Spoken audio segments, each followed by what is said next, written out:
እንኳን ወደ ቀለምሲስ ሚዲያ ዩቲዩብ ቻናል በሰላም መጣችሁ እያልን ለዛሬ አስገራሚ ፊልም ይዘንላችሁ ቀርበናል። እስከ ፊልሙ ፍጻሜ ድረስ አብራችሁ እንድትቆዩ በአክብሮት ጋበዝን። በፊልሙ መጀመሪያ ላይ ኤዲ ሞራ የተባለውን ዋና ገጸ ባህሪ እናያለን። እሱም ታዋቂና ሀብታም ሊያደርገው የሚችለውን መጽሐፍ ለመጻፍ የሚመኝ ሰው ሲሆን ነገር ግን ያልተሳካለት ጸሐፊ ነው። ጊዜውን ሁሉ ያንን መጽሐፍ በመጻፍ ያሳልፋል።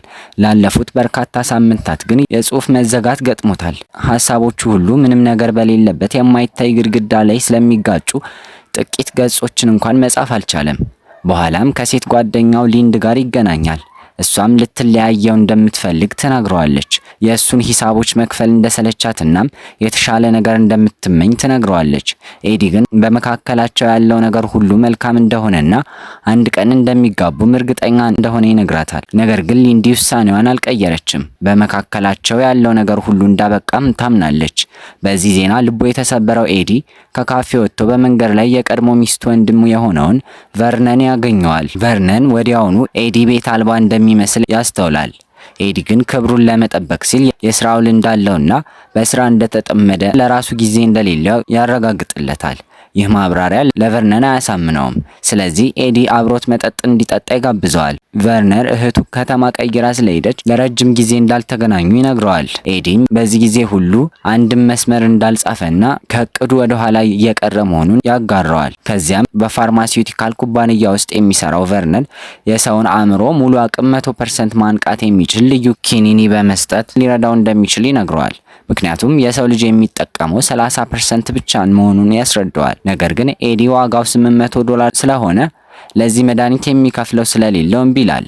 ሆኖም የቀድሞ አማቹ ክኒኒውን በነጻ ይሰጠውና የስራ ካርዱን ጥሎለት ይሄዳል። ኤዲ ክኒኑን እየተመለከተ የሚያጣው ነገር እንደሌለ ይገነዘባል። ስለዚህም መድኃኒቱን ለመውሰድ ይወስናል። ክኒኒውንም ወስዶ ስራውን ይጀምራል። ኤዲ በደረጃ ላይ የቤት ክራይ የምትጠይቀው የባለቤቱ ሚስት ያገኛት በሰከንዶች ውስጥ ሁኔታውን አንብቦ በኮሌጅ ውስጥ ችግር እንዳለባት ይረዳል። በአይኖቿ ውስጥ አለመተማመንና ግራ መጋባትን ያያል። እሷም በእሱ ላይ የጮች ሳለ በቦርሷ ውስጥ መጽሐፍ ያስተውላል። ልጅቷ የህግ ትምህርት እየተማረች እንደሆነ ይረዳል። ከዚያም ለዓመታት በንቃተ ህሊና ውስጥ ተከማችቶ የነበረው የእውቀት ፍሰት ወደ ግልጽ ሀሳቦች መቀየር ይጀምራሉ። እሷን ካረጋጋ በኋላ አስፈላጊ የሆኑ ማስታወሻዎችን እንድታጠናክር ይረዳታል። በ45 ደቂቃ ውስጥ ማስታወሻው በጣም የተስተካከለ ሆኖ እሷም ተደሰተች። ወደ አፓርታማው ሲመለስ ኤዲ በእውነተኛው ጉድጓድ ውስጥ እየኖረ እንደሆነ ይገነዘባል። አእምሮውን ማስተካከል ከፈለገ በአካባቢው ካለው ዝብርቅርቅነት መጀመር እንዳለበት ያውቃል። ጉልበቱን በትክክል ይሞላዋል። ጽዳቱን እንደጨረሰ ላለማቆም ይወስናል። እናም ወዲያውኑ መጽሐፉን ለመጻፍ ይቀመጣል። ቃላቶቹ ራሳቸው ወደ ተያያዙና ትክክለኛ አረፍተ ነገሮች ይሰለፋሉ። እስከ እኩለ ሌሊት ድረስ ከሰራ በኋላ ኤዲ ይተኛል። ጠዋት ላይ ግን ችሎታው እንደጠፋና ትናንት ወሰን የሌለው የመሰለው ነገር ሁሉ ወደ ነበረበት እንደተመለሰ ይገነዘባል። ሆኖም ግን የተወሰነ ነገር ቀርቷል። የጻፈውን ጽሑፍ ላዘጋጁ ያሳያል። ቤት ሲደርስም እሷ በአንሰሪንግ ማሽን ላይ በርካታ መልእክቶችን ትታለች። በስራውም ተገርማለች። ኤዲ መልሶ ሊደውልላት ይፈልጋል። ነገር ግን ጽሑፉ የተጻፈው በእሱ ሳይሆን በሌላ ኤዲ እንደሆነ ይገነዘባል። ክኒኑን እንደገና እንደሚያስፈልገው በመረዳት ወደ ቨርነን ያመራል። እሱ ፊቱ ተደብድቦ ይቀበለዋል። አማቹ ማን እንደደበደበው አይናገርም። ነገር ግን ኤንዚቲ የተባለ መድኃኒት እስካሁን በሚኒስተሩ እንዳልተፈቀደና ምርቱ ሙሉ በሙሉ ህገወጥ እንደሆነ ያምናል። ኤዲ ሌላ ክኒን እንደሚያስፈልገው ሲናዘዝ ቨርነር ስለ ጉዳዩ ለመወያየት ይስማማል። ከዚያም ልብሱ ከደረቀ ከመታጠቢያ ቤት እንዲያመጣለትና ቁርስ እንዲገዛለት ይጠይቀዋል። ከዚያም ሲመለስ ኤዲ ቨርነር ሞቶ ያገኘዋል እና ወዲያውኑ ለፖሊስ ይደውላል። ጉዳዩ ክኒኖቹን እየፈለገ እንደነበርና ምናልባትም እንዳላገኛቸው ወዲያውኑ ይገምታል። አፓርታማው አስቀድሞ መገለባበጡን በመረዳት ኤዲ ጊዜ አያጠፋም። የሚፈልገውን ጥቅል ለመፈለግ ስለመዘዙ ያስባል። ቤቱን ይበልጥ ያበላሸዋል። በመጨረሻም በምድጃ ውስጥ የሚፈልገውን ጥቅልና ብዙ ገንዘብ ያገኛል። ጥቅሉን ከደበቀ በኋላ ለደረሱት ፖሊሶች በሩን ይከፍታል። በፖሊስ ጣቢያ ውስጥም ቨርነን ምን ውስጥ እንደነበር እንደማያውቅና ያገኘውም በአጋጣሚ እንደሆነ ይናገራል። ፖሊሶቹም የስልክ ቁጥሩን እንዲተው ጠይቀው ይለቁታል። ወደ ቤት ሲመለስ ወዲያውኑ አንድ ኪኒን ይወስዳል። ከዚያም ንቃተ ህሊናው ወደ ነበረበት ይመለሳል። ዓለም ግልጽና ስርዓት ያላት ትሆናለች። በጠንካራ ተነሳሽነት የተደገፈው የቨርነር ገንዘብ ኤዲ መጽሐፉን በ4 ቀናት ውስጥ ብቻ እንዲያጠናቅቅ ያስችለዋል። በቀን አንድ ኪኒን እየዋጠ እናም አቅሙ ወሰን የሌለው ይመስላል። ሁሉንም ነገር ወደሚያውቅ በራሱ የሚተማመን ሰው ይቀይረዋል። ፖከር፣ ፒያኖ፣ ሕክምና፣ የአክሲዮን ገበያ ለሱ የተዘረጋ ርዕስ የለም። በማንኛውም ማህበረሰብ ውስጥ የትኩረት ማዕከል ይሆናል። ፍርሃትና አይን አፋርነት ከሱ ላይ ይጠፋሉ። ሁሉን የመቻል ስሜት በትክክል ስለሚሞላ ማቆም አይችልም። ብዙ ሳይቆይ በአእምሮ ውስጥ ወደ አዲስ ደረጃ ሊያደርስ የሚችል ሀሳብ ይፈጥራል። የአክሲዮን ገበያ ማጥናትን ይጀምራል እና በቨርነር የመጨረሻ $800 በሁለት ቀናት ውስጥ ብቻ $7000 ያተርፋል። ሆኖም ይህ እድገት ለኤዲ በጣም ቀርፋፋ ይመስላል። ባንኮች ደግሞ የተረጋጋ ታሪክ ለሌለው ሰው ብድር ለመስጠት ፈቃደኛ አይደሉም። ስለዚህ ጌናዲ ወደ ተባለ የሩሲያ ወንጀለኛ ያመራል። እሱም በከፍተኛ ወለድ $100,000 ሲሰጠው ይስማማል። በአዲሱ ወዳጁ ኬቪን በተባለ ሰው ድጋፍ በአክሲዮን ገበያ ላይ በቁም ነገር መገበያየት የሚጀምርበትን ስራ ያገኛል። በኪኒኑ ተጽዕኖ ኤዲ ገበያዎች ለመተንተን ወደ ፍጹም ማሽን ይቀየራል። በሳምንቱ መጨረሻ ላይ በደለላ አካውንት ውስጥ $2 ሚሊዮን በላይ ይኖራል። ስለ ስኬታማው ነጋዴ የሚወሩ ወሬዎች በፍጥነት ይሰራጫሉ። ብዙም ሳይቆይ ኬቪን በጣም ታዋቂ የፋይናንስ ሰው የሆነ ካርል ቫሎን ከኤዲ ጋር ስብሰባ እንደቀጠረ ያሳውቀዋል። ይህ ለውጥም በግል ህይወቱም ተጽዕኖ ማሳደሩን አልቀረም። ሊንዲ አብራው ራት ለመብላት ትስማማለች። አዲሱ ኤዲ በፍጹም የጣሊያንኛ ቋንቋ አነጋገርና ስሜቷን የመገመት አስደናቂ ችሎታ ያስደምማታል። በጣም በአጭር ጊዜ ውስጥ እንደገና አብረው ይሆናሉ። ሆኖም ከዚህ ስኬት በጀርባ ሁለት ነገሮች ኤዲን ያሳስቡት ጀመር። አንድ የማይታወቅ ሰውን እየተከታተለው እንደሆነ ከጊዜ ወደ ጊዜ ያስተውላል። እናም የመደናገር ስሜት ያጋጥመዋል። በመጨረሻም ከካርል ቫሎን ጋር የሚገናኙበት ቀን ይደርሳል። ካርል ብዙም አይናገርም። ይልቁኑ ኤዲ በ10 ቀናት ውስጥ ብቻ ሀብቱን እንዴት በብዙ እጥፍ ማሳደግ እንደቻለ የሚገልጸውን ታሪክ መስማት ይመርጣል። የእሱ አካሄድ ቀላልነትና በተመሳሳይ ጊዜ ብልሃት የቫሎንን ረዳት ትኩረት ይስባል። ምንም እንኳን በወጣቱ ደላላ ውስጥ ከራስ በላይ መተማመን አደገኛ ባህሪ ቢያይም በመኪና ውስጥ እያሉ ቫሎን ለኤዲ የኩባንያዎችን ዝርዝር እንዲመለከት ይሰጠዋል። በጥቂት ደቂቃዎች ውስጥ ባለሀብቱ ከአንካቱድ ንግድ ጋር ትልቅ የውህደት ስምምነት እያዘጋጀ እንደሆነ ይረዳል። ካርል አዲሱ መጤ ሁኔታውን ምን ያህል በፍጥነት እንደተረዳው ለማመን ይቸገራል። ኤዲ የስምምነቱን መፍረስ አደጋ ሲያመለክት ባለሀብቱ ከሱ ጋር ሌላ ስብሰባ ይቀጥራል። በችሮታው ላይ በቫሎን ፍላጎት የተነሳሳው ኤዲ በእግር ለመጓዝ ይወሰናል። 20 ብሎኮችን እንዴት እንደተጓዘ ሳይረዳ በድንገት ራሱን በባቡር ጣቢያ ውስጥ ያገኘዋል። እዚያም ሳይማርበት ቀድሞ መውጋት ባያውቅም ከአራት ወንዶች ጋር ሳይታሰብ ተጣልቶ ያሸንፋል። ክኒኑም በአንድ ወቅት በፊልሞች ላይ ያያቸውን የማርሻል አርት ቴክኒኮች ከትውስታ ጥልቀት ውስጥ ያወጣቸው ይመስላል። ይህም ያለ ብዙ ጥረት ተቃዋሚዎችን ለመቋቋም አስችሎታል። በሌላ በኩልም ወደ አንዱ ከተማ ዳርቻ ባር ይወስደዋል። ከዚያም ወደ አንድ ድግስ ላይ ራሱን ያገኘዋል። እዚያም ያንኑ ሰው እንደገና ያስተውላል እና ከአንዲት የማያውቃት ልጅ ጋር ወደ ሆቴል ይሄዳል። የክኒኑ ተጽዕኖ ሲያበቃ ያለፉት 18 የህይወቱ ሰዓታት ማስታወስ አልቻለም። በሌሊቱ ጠብ ራሱን ያስታውሳል። በቆሰለ እግሩ ኤዲ በጭንቀት ወደ ቤቱ ይደርሳል። በማግስቱ ሲነቃ መድኃኒቱ በጤናው ላይ አሉታዊ ተጽዕኖ እያሳደረ መሆኑን መረዳት ይጀምራል። ክኒኑን ባለመውሰድ በቫሎን ሰነዶች ላይ ለመስራት ይወስናል። ሆኖም ለተራው ኤዲ እነዚህ ወረቀቶች እንደ ሃይድሮግራፊክ ምስጢራዊ ምልክቶች ይመስሉታል። መድኃኒቱን ባለመውሰዱ ምክንያት ጥሩ ስሜት አይሰማውም።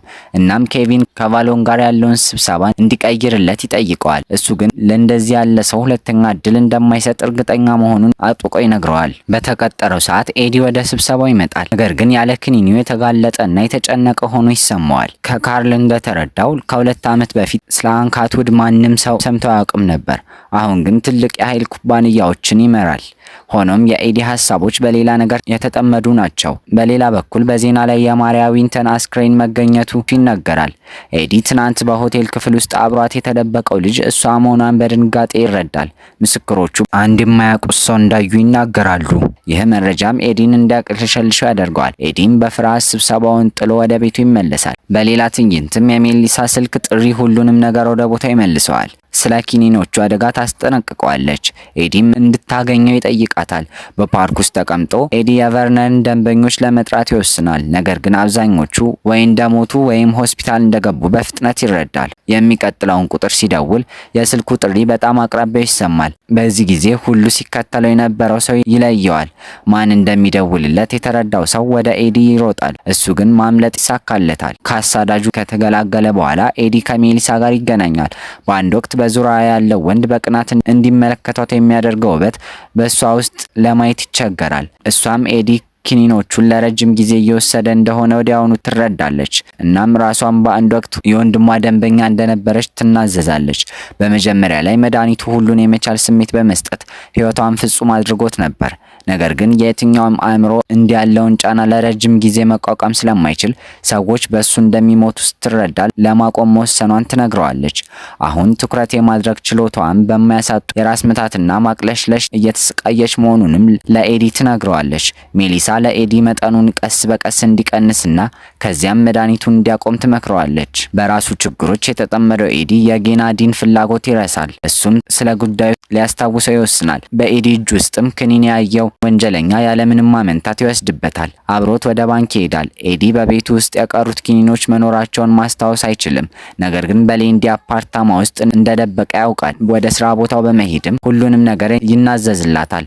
አሁን ይህ ጉልበት ከየት እንደመጣ ትረዳለች። ኤዲ ወደ እግሩ ሊመልሰው የሚችለውን ክኒን እንድታመጣለት ይጠይቃታል። ከዛም ከሊንዲ ስልክ ይደርሰዋል። እሷም በፍርሃት አንድ የማታውቀው ሰው እየተከታተላት እንደሆነም ትናገራለች። ከመኪና ስትወርድ ለመደበቅ ትሞክራለች።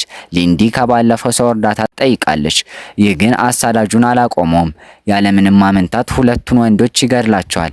ነገር ግን ይህ ሊንዲ ለመደበቅ እንድትችል በቂ ጊዜ ይሰጣታል። በአንጻራዊ ሁኔታም ደህንነቷ በተጠበቀ ቦታ ሆኖ ሰውየው አሁን እየፈለጋት እንደሆነ ለኤንዲ ትነግረዋለች። ይህ ብቸኛው እድል መሆኑን በመረዳት ሊንዲ ክኒኑን ለመውሰድ ትወስናለች። በሚቀጥለውም ቅጽበት ንቃተ ህሊናዋ ይበራል። ብዙ ሳታስብ የሚቀጥለው እርምጃዋን ምን እንደሚሆን አስቀድማ በማወቅ ወደ በረዶ መንሸራተቻ ትሮጣለች። አሳዳጁን አቁስላም ከአሳዳጁም ታመልጣለች። በመጨረሻም ሊንዲ ኤዲ ጋር ትደርሳለች እና እሱ ህይወት አድናቂውን ኪኒን ይቀበላል። የሆቴል ክፍልም ይከራያሉ። እናም ጠዋት ላይ ሊንዲ ኪኒኒው አንድ ሰው ምን ያህል እንደሚለውጥ አሁን በትክክል እንደተረዳች ትናገራለች። ኤዲም ግድ የለሽ ህይወት ሊሰጣቸው እስኪችል ድረስ መድኃኒቱን መውሰድ እንደሚያቆም ያረጋግጥላታል። ሆኖም አዲስ ችግር ይታያል። የኪኒኖቹ ተጽዕኖ በጌርናዲ ላይ ጠንካራ ስሜት ይፈጥራል። ኤዲም ጊዜ ለመግዛት በማሰብ በርካታ ኪኒኖችን ይሰጠዋል። አደጋውን በመረዳት ጠባቂዎችን ይቀጥራል። አስፈላጊ ትኩረትን ሳይስቡ ራቅ ብሎ እንዲቆዩ ይጠይቃቸዋል። ኤዲ በመጨረሻ ከቫሎን ጋር ይገናኛል። እሱም የተዘጋጀውን ሪፖርት ካጠና በኋላ አንድ ሰው ያደረገውን ማድረግ ያልቻሉትን በርካታ ሰራተኞችን ከስራ እንዳይባረሩ ያናግራል። ስለዚህ ክኒኖቹን መውሰድ ከጀመሩ ከ2 ወር በኋላ ኤዲ በታሪክ ውስጥ ትልቁን የድርጅት ውህደት ዋና አማካኝ ይሆናል። ከዛም ክኒኖቹ ፈጥነው እንደሚያልቁ በመረዳት ኤዲ ለአንድ ኬሚስት አንድ የመድኃኒት ስብስብ እንዲያዘጋጅ $2 ሚሊዮን ያቀርባል። ኬሚስቱም ይስማማል። ክኒኖቹን ሁልጊዜ በእጁ ለማግኘት በሁሉም ልብሶች ውስጥ የተደበቁ ኪሶችን እንዲሰሩለት ይጠይቃል። ሆኖም በማሪያ ዊንተር ጉዳይ ላይ አንድ ምስክር በግድያው ምሽት በአቅራቢያዋ የታየው ሰው እሱ እንደሆነ ሲለይ ሁኔታው ይወሳሰባል። በኒውዮርክ ውስጥ ምርጡን ጠበቃ ይቀጥራል። በወንጀሉ ቦታ ላይ ያሉ ሁሉም ምልክቶች በጥንቃቄ እንደጠፉ ይረዳል። የእስር ስጋት ቢኖርበትም ኤዲ ከአንካትውድ ጋር በሚደረገው ውድድር ላይ መሳተፉን ይቀጥላል። እናም እንደተጠናቀቀ ላበረከተው አስተዋጽኦ ክፍያ ይጠይቃል። ከዛም ለቫሎን ኤዲ ጠቃሚ ሰራተኛ ብቻ መሆኑ ቀርቶ የገበያውን ዓመታት አስቀድሞ ማየት የሚችል በትልልቅ ኮርፖሬሽኖች ውስጥ ያሉ ድክመቶችን ማግኘት የሚችልና ከተፈለገ በቀላሉ ወደ ተወዳዳሪዎች መሄድ የሚችል ስትራቴጂካዊ ጠቀሜታ ሆኗል። ለዚህም ነው የ$40 ሚሊዮን ነፃነት ጥያቄ ለቫሎን ያልተገደበ ክሬዲት ይከፍልለታል። ማንኛውንም ወጪ ለመሸፈን ዝግጁ ነው። ወደ አደገኛ ጨዋታ እየገባ መሆኑን በመረዳት ኤዲ በአንዱ የከተማዋ ታዋቂ ህንፃዎች ውስጥ አፓርታማ ለመግዛት ይወስናል። ባለብዙ ደረጃና የደህንነት ስርዓት ያለው መኖሪያ ለሱ እውነተኛ ባንከር እንደሚሆን በማሰብ ኤዲ ቤቱን ይገዛል። ይህ በእንዲህ እንዳለ ጌናዲ እንደገና ብቅ ይላል። አዳዲስ ክኒኖችን ይጠይቃል እና ስለ ማሪያ ዊንተር ጉዳይ ለጋዜጠኞች እንደሚናገር ኤዲን ያስፈራረዋል። በተቀጠረው ቀን ከአንካትውድ ይልቅ ሚስቱ ወደ ስብሰባው ትመጣለች። እናም እሱ በድንገት ታሞ ሆስፒታል እንደገባ ትናገራለች። ወደ መኪናውም ሲሸኛት ኤዲ በአሽከርካሪዎች ውስጥ ቀደም ሲል ሲከተለው የነበረውን ሰው ይለየዋል። በዚህ ቅጽበት አትውድም ክኒኖቹን ይወስድ እንደነበር ይረዳዋል። በማንነት መለያ ሂደቱ ወቅት ሞሪስ ብራንድት ከኤዲ ጋር በጣም የሚመሳሰሉ ሰዎችን ይመርጣል። ከመስታወቱ በስተጀርባ ያለው ምስክር በምስክርነቱ ግራ ይጋባል። ከግድያው ምሽት ያየውን ሰው በጭራሽ ማመልከት አልቻለም። ለኤዲ ሁሉም ነገር በጥሩ ሁኔታ ይጠናቀቃል። ጃኬቱን ከሞሪስ ወስዶ ወደ ካርል ይሄዳል። አትውድ ኮማ ውስጥ እንደገባ ይረዳል። ይህም ዜና ኤዲ ራሱን ክኒኑ መውሰድ እንደረሳ እንዲያስታውሰው ያደርገዋል። እናም በሽንት ቤት ውስጥ ተገሎ ሲመለከት መደበቂያውን ባዶ ሆኖ ያገኘዋል። ወደ ቫሎን ቢሮ ሲመለስ ኤዲ ከጸሐፊዋ ለሱ በግል የተላከ ጥቅል ይቀበላል። እናም በውስጡ ከጌናዲ የተላከ መልእክት ያገኛል። የጠባቂዎቹ የተቆረጠ እጆች ቫንሎንን ችላ ብሎ ይተወዋል እና በአፓርታማ ውስጥ ሆኖ ሞሪስ ብራንድትን በዜና ላይ ከአትውድ ሚስት አጠገብ ሲያየው ማን እንደዘረፈው በትክክል ይረዳል። የበሩ መንኳኳትም ከሀሳቡ ያወጣዋል። እናም የጌናዲ ድምፅ ወዲያውኑ እንዲከፍትለት ሲጠይቅ ይሰማል። ምንም ኪኒኖች እንደሌሉት እና ወንጀለኛውን መግዛት እንደሚችል በገንዘብ ኤዲ ህይወቱን ለማጥፋት ይወስናል። ነገር ግን በመጨረሻው ጫፍ ላይ ቆሞ ገዳይ እርምጃ ለመውሰድ ሲዘጋጅ በአንዱ ሳጥን ውስጥ መደበቅ ያለበትን የመጨረሻውን ኪኒን በድንገት ያስታውሳል። ሽፍቶቹ በሩን እየሰበሩ ሳሉ ኤዲ በከፍተኛ ፍጥነት መፈለግ ይጀምራል። ነገር ግን የሚፈልገውን ኪኒን ሲያገኝ ይሰናከላል። እናም ለመውሰድ ጊዜ አያገኝም። ራሱን በጌናዲ እጅ ውስጥ ሲያገኘው ኤዲ መድኃኒቱን የሚወስድበትን ዘዴ እንደቀየረ ያያል። በዚህ መንገድ መድኃኒቱ ወደ ደም ስር በፍጥነት እንደሚገባና ረዘም ላለ ጊዜ እንደሚሰራ ያብራራል። ኤዲ ሌላ ምንም ነገር እንደሌለው ሲረዳ ጌናዲ አፓርታማውን እንዲፈትሽ ያዛል። እናም ከጀርባው ቢላዋ እንደደበቀ ያስተውላል። ሰዎቹ ካዝናውን እየበረበሩ ሳለ ወንጀለኛው ኤዲን እስከ ሞት ድረስ ቢያሰቃየውም እውነቱን እንደሚያውቅ ይናገራል። ነገር ግን የጌናዲ ከልክ ያለፈ መተማመን ያጠፋዋል። እናም በጣም ሲቀርብ ኤዲ ይመተዋል። ወንጀለኛውን ለሞት በሚያደርስ ሁኔታ ያቆስለዋል። ይህም የመጨረሻው ግፊት ከሱ ብዙ ጥንካሬ ይወስዳል። ነገር ግን በድንገት መድኃኒቱ በጌናዲ ደም ውስጥ እንዳለ ይገነዘባል። እናም ወደ መሬት ተጭኖ በጉጉት መጠጣት ይጀምራል። መድኃኒቱ ወዲያውኑ መስራት ይጀምራል። ያንን የታወቀ ተጽዕኖ ይፈጥራል። ንቃተ ህሊናውም ይበራል። ሀሳቦች እንደገና ፍጹም በሆነ ቅደም ተከተል ይሰፋሉ። በኤዲ ራስ ውስጥ ግልጽ የሆነ እቅድ ይፈጠራል። የተቃዋሚውን እርምጃዎች በርካታ እርምጃዎችን አስቀድሞ በማስላት እነሱን ይቋቋማልና እንደገና ከቀረበው ሞት ያመልጣል። በዚያው ምሽት ሃን ካትውድ ይሞታል እና ኤዲ ለጠባቂው አለቃውን ሊያድን የሚችል መድኃኒት ከሞሪስ ብራንድ ጋር እንደነበረ ነገር ግን ለራሱ ማቆየት እንደመረጠ ያሳውቀዋል። ገዳዩ ይህንን አይወደውም እና ጠበቃውን ለመቅጣት ይወስናል። ኤዲ በመጨረሻ ወደ መድኃኒቱም ይደርሳል። 1 ዓመት ያልፋል። ኤድዋርድ ሞራል ለሴናተርነት እየተወዳደረ ነው። እናም አንድ ትልቅ ስፖንሰር ሊያገኘው እንደሚፈልግ ይነግረዋል። ቫሎን ኤዲ ምን ያህል ከፍተኛ ግብ እንዳለው በፍጥነት ይረዳል። እናም ስለ መድኃኒቱ እንደሚያውቅ ግልጽ ያደርግለታል። ለኤዲ መድኃኒቱን የሚያመርተውን ላብራቶሪ አግኝቶ ኩባንያውን ገዝቶ ዘጋው። በዚህም ምርቱን እንደገና መጀመር የሚችል ብቸኛ ሰው ሆነ። በምላሹም ቫሎን አንድ ነገር ብቻ ይፈልጋል። ኤዲ ለፕሬዝዳንትነት ሲደርስ የአንድ የተወሰነ የሰዎች ፍላጎቶችን እንዲያስቀድም። ሆኖም የወደፊቱ ሴናተር በዚህ ዝግጅት እንዳልተደሰተም ኤዲ ይህንን ሁኔታ አስቀድሞ እንዳየውና በተመሳሳይ ጊዜ የሚሰሩ በርካታ ላብራቶሪዎችን ከቆየበት ጊዜ ጀምሮ እንደመሰረተ በእርጋታ ያብራራል። ከዚህም በላይ አመቱን ሙሉ ስለ ቫሎን ራሱን መረጃዎችን ሰብስቧልና ለማጥቃት የተወሰነ የመከላከያ እርምጃዎችን አዘጋጅቷል። ካርል እሱን ለማታለል ቢሞክርም ኤዲ አሁንም ሁኔታውን በርካታ እርምጃዎችን አስቀድሞ ያያል።